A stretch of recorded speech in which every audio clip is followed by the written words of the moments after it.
Kamis 1 Mei 2025, buruh kembali melakukan peringatan Hari Buruh Internasional atau May Day. Kaum buruh turun ke jalan untuk terus menyuarakan perbaikan nasib dan kesejahteraan mereka. Presiden Konfederasi Serikat Pekerja Indonesia (KSPI) Said Iqbal bilang ada 6 tuntutan yang akan disampaikan kepada Presiden Prabowo saat peringatan May Day. Said mengklaim lebih dari 90% buruh akan hadir di perayaan Hari Buruh di kawasan Monas, Jakarta. Akan dilaksanakan di lapangan Monas, dan insya Allah dengan seizin Bang Dasko tadi sudah menyampaikan dan Pak Mensesnek, Pak Menseskap bahwa Pak Presiden Prabowo hampir bisa dipastikan hadir di dalam perayaan May Day tersebut. Bisa dipastikan 90% lebih buruh berkumpul merayakan May Day di lapangan Monas. Ada 6 isu yang diangkat plus 1. Yang pertama adalah hapus outsourcing, yang kedua adalah upah layak, yang ketiga adalah Satgas PHK, yang keempat sahkan RUU Undang-Undang Ketenagakerjaan, yang kelima adalah sahkan RUU PPRT, dan yang keenam adalah sahkan RUU Perampasan Aset dalam memberantas korupsi. Dan satu lagi adalah ratifikasi Konvensi ILO nomor 188 tentang perlindungan buruh perikanan.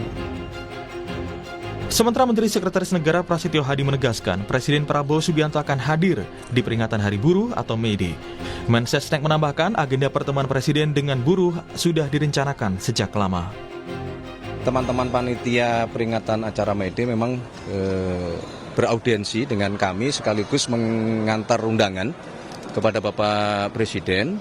Dan kami sudah melapor kepada Bapak Presiden dan sebagaimana tadi juga disampaikan oleh Bang Said Iqbal bahwa Bapak Presiden langsung merespon dengan insya Allah beliau akan hadir esok di acara peringatan Hari Buruh Internasional. Karena bagi Pak Prabowo tadi saya sudah sampaikan bahwa pilar ekonomi kita salah satunya adalah teman-teman buruh. Di tengah aksi para buruh pada May Day, bayang-bayang ancaman pemutusan hubungan kerja masih terus terjadi. Bahkan, data menunjukkan jumlah buruh yang di PHK cukup tinggi. Berdasarkan data Kementerian Ketenagakerjaan, selama tahun 2024 ada 77.965 buruh yang di PHK. Sementara di tahun 2025, data dari Januari hingga Februari setidaknya sudah ada 18.610 buruh yang juga kehilangan pekerjaan akibat PHK. Tingginya angka PHK menimbulkan isu kondisi ekonomi Indonesia yang tidak baik-baik saja.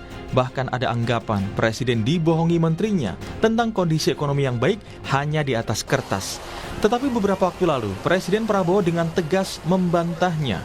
Presiden menyatakan dia akan bekerja agar kekayaan negara bisa dinikmati seluruh rakyat Indonesia. Setiap kali melihat suatu keberhasilan yang nyata, ada yang mengatakan saya dibohongi oleh menteri-menteri saya. Ada yang mengatakan bahwa ekonomi Indonesia bagus hanya di atas kertas. Tidak.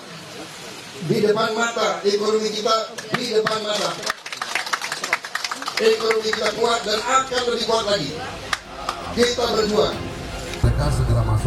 Berbeda saat pemerintahan Jokowi kala itu, pada peringatan Hari Buruh 2025, Presiden Prabowo Subianto dijadwalkan akan menemui para buruh dan berpidato di hadapan mereka. Lantas, akankah 6 isu tuntutan buruh akan terrealisasi? Dan bagaimana nasib serta kesejahteraan buruh ke depannya? Tim Liputan Kompas TV.